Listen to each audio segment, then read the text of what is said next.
Good evening, social media. Christian family and friends, conservatives, even the liberals, even the atheists, even the mockers and the scoffers. I sincerely hope you're all doing well. This is what I like to call a bedtime Bible story.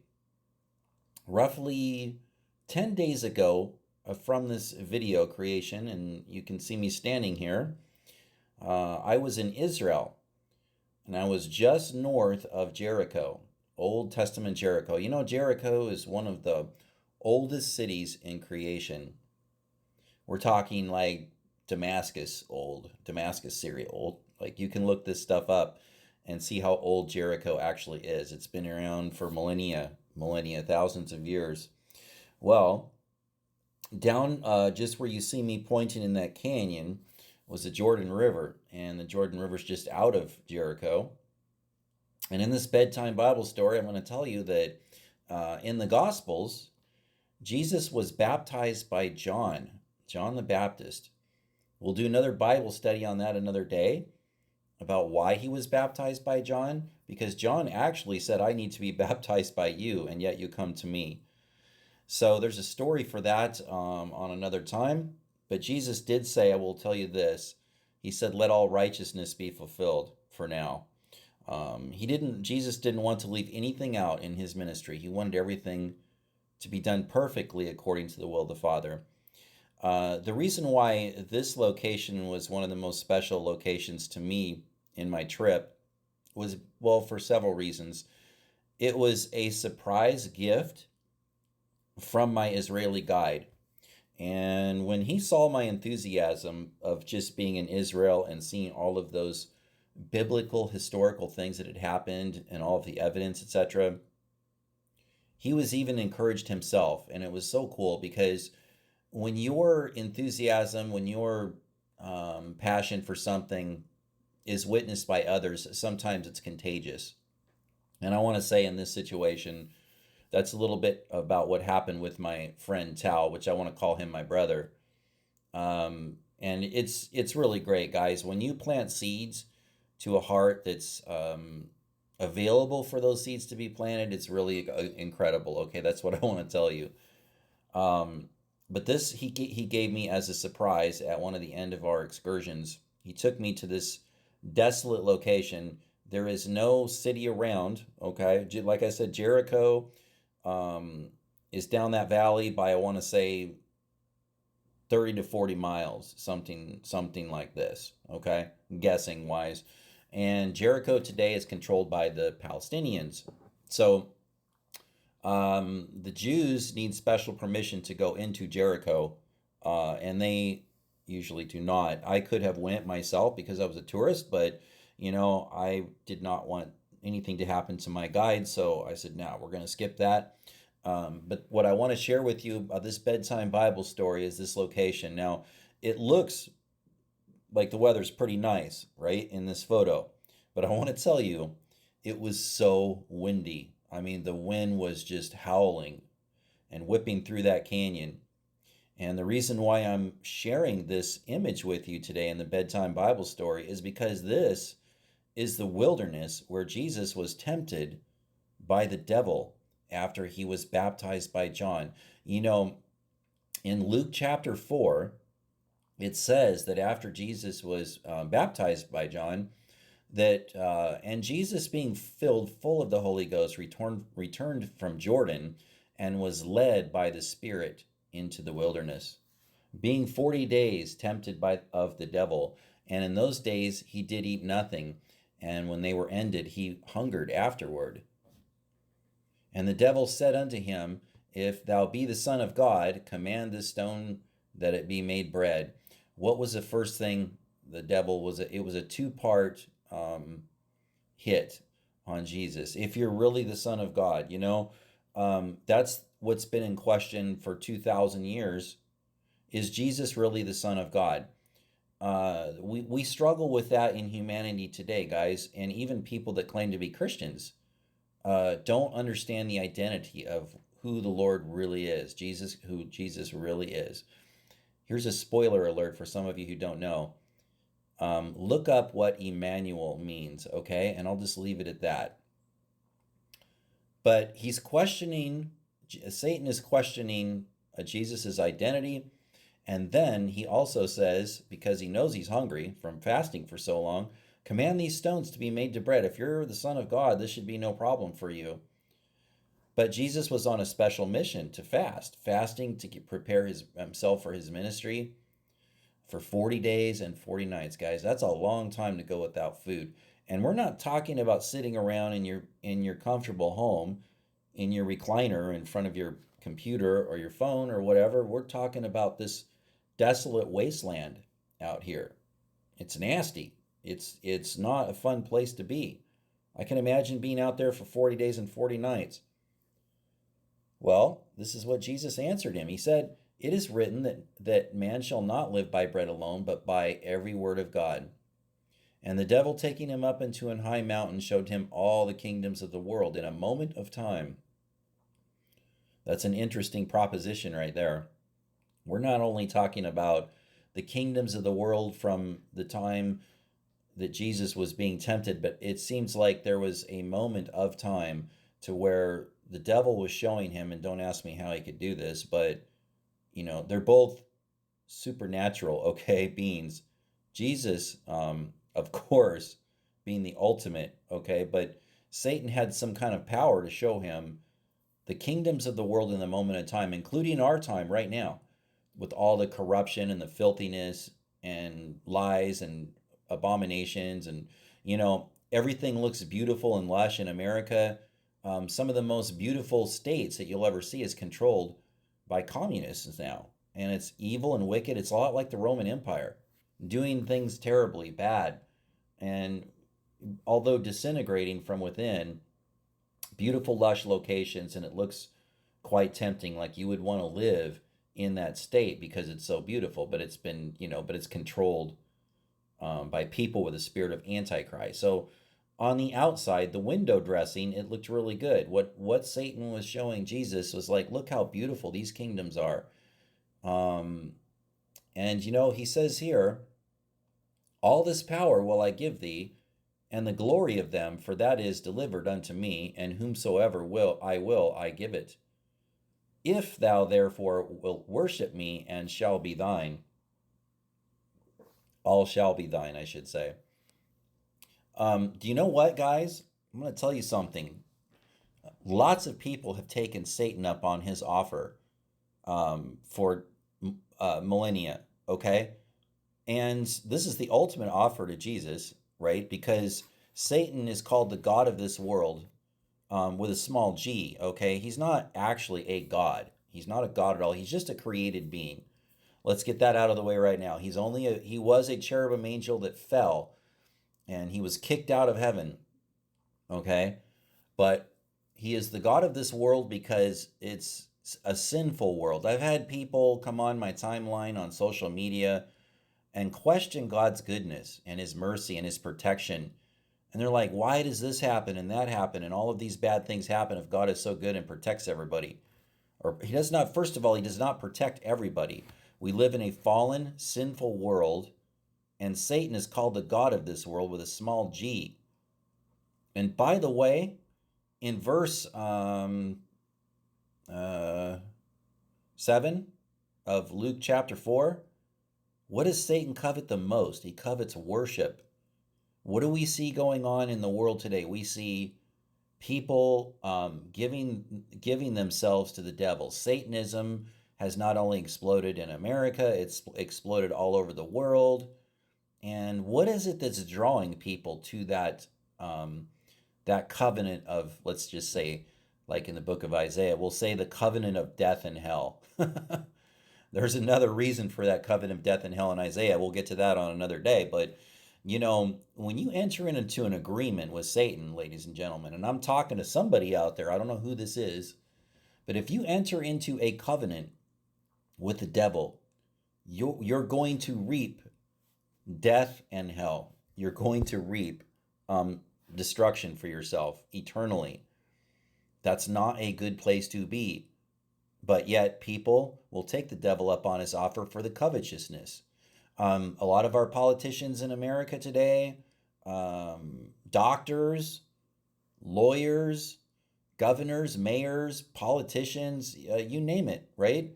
You see them. Not only, I'm not just talking about Democrats, I'm talking about many Republicans, many people who claim to be this and claim to be that, but they're covetous.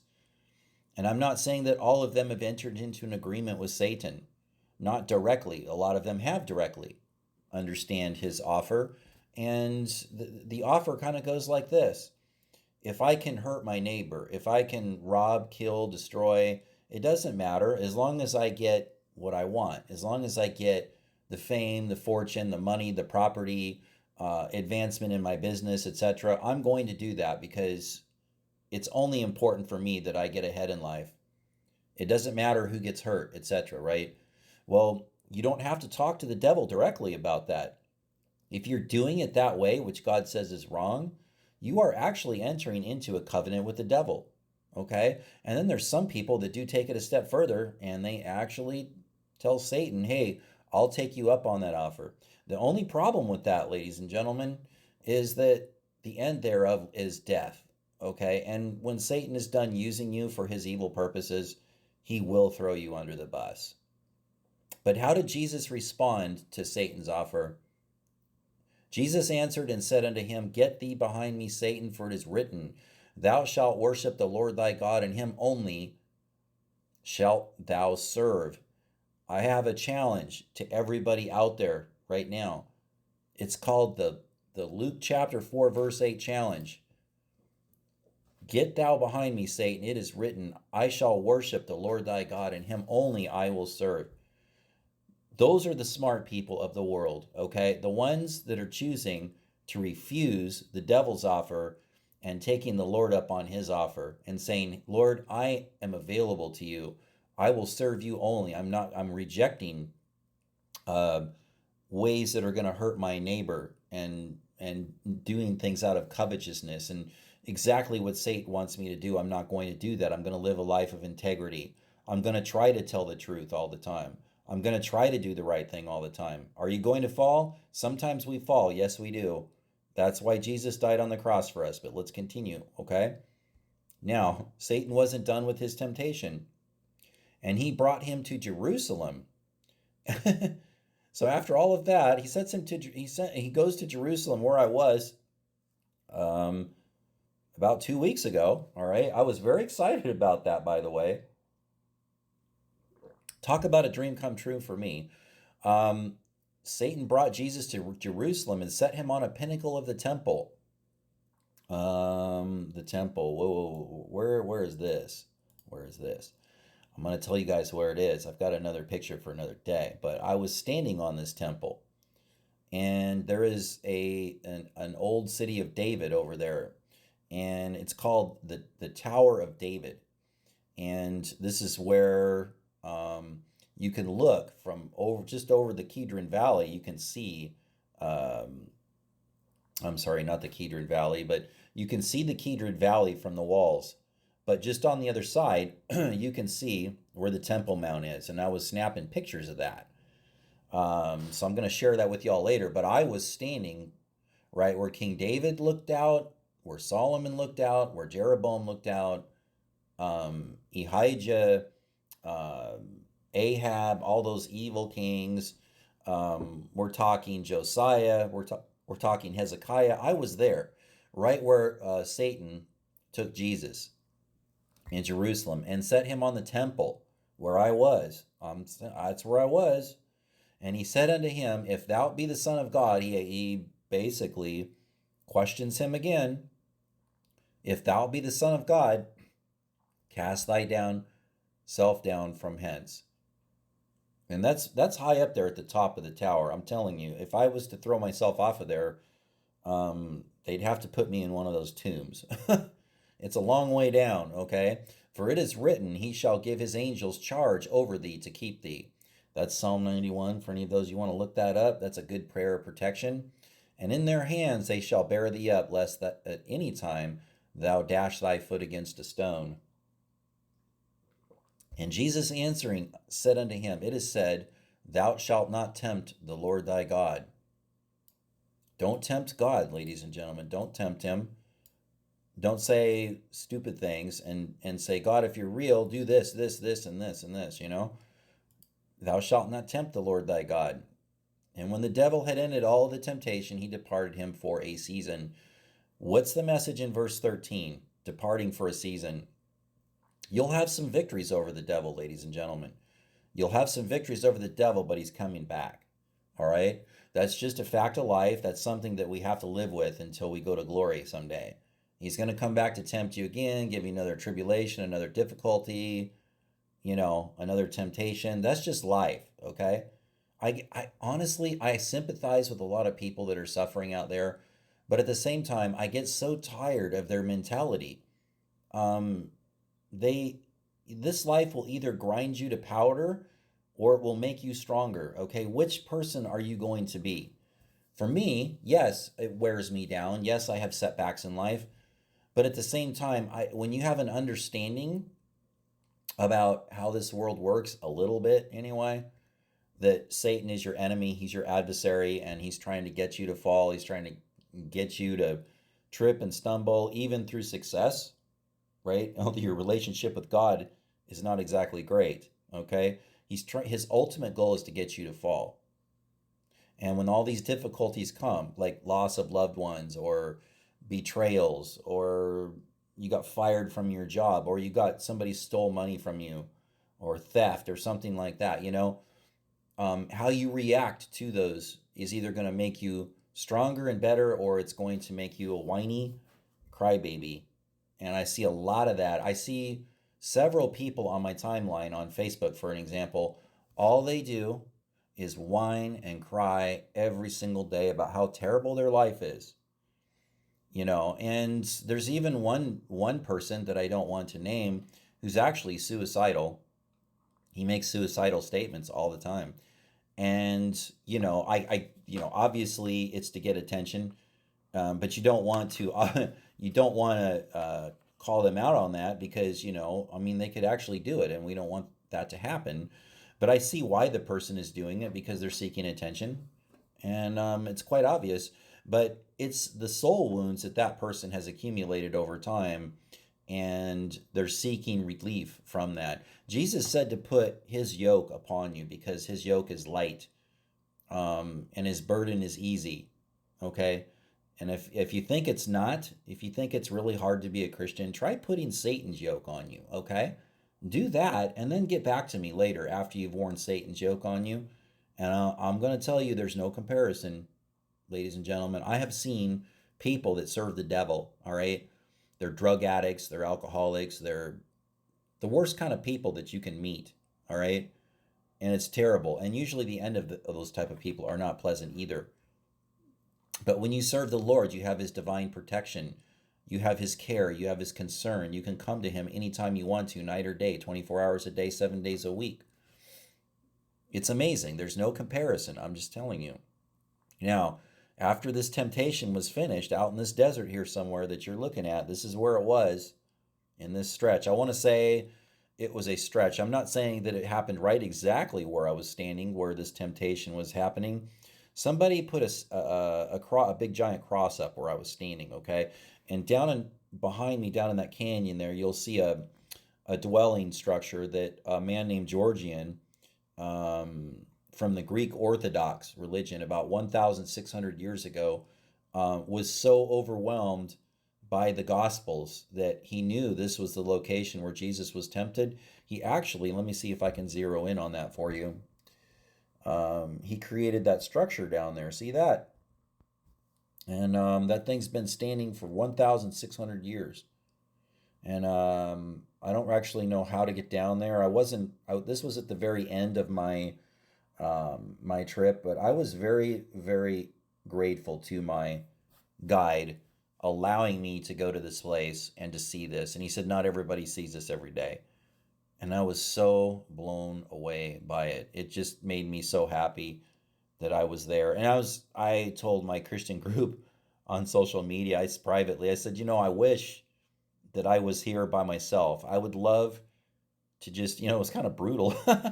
But a bottle of water, a backpack, and maybe a sandwich or something, but and a Bible. And I would love to just hike around here in that area and just spend time with God. That would be incredible. Now, do you need to be in that location to spend time with God? No. You can do that in your own house, but I'm just saying it's a special place. Obviously, look down in the canyon, right? It's a special place. Of course, I would want to spend time with God there, but I had a group with me and my two traveling companions and my guide, and so they were generous and gave me a few minutes to myself here, but then they wanted to go, so I had to go. But guess what? If the Lord allows me to, I am definitely coming back to Israel. I'm going to Saudi Arabia and I'm going to go back to Egypt. Saudi Arabia is going to be for the real Mount Sinai, and I'm going to make sure I'm planning that out correctly to avoid as much danger and pitfalls as possible. Nothing is guaranteed in this life, ladies and gentlemen, but I want to see the mountain of God. And if the Lord allows me to do that, I'm going to go. But yes, this is the Bible study of the temptation, the bedtime Bible study, Bible story. I hope you enjoyed it. I'm going to send this off now to social media and upload it, share it. I hope it blessed you. And we'll prepare another one. So, the one that's coming after this one is let's just say, a continuation of what happened after Jesus finished his fast out here in the desert. Something happened. And in the next bedtime Bible story, we're going to talk about that. All right? So God bless all of you. Have a wonderful night, and I will see you next time.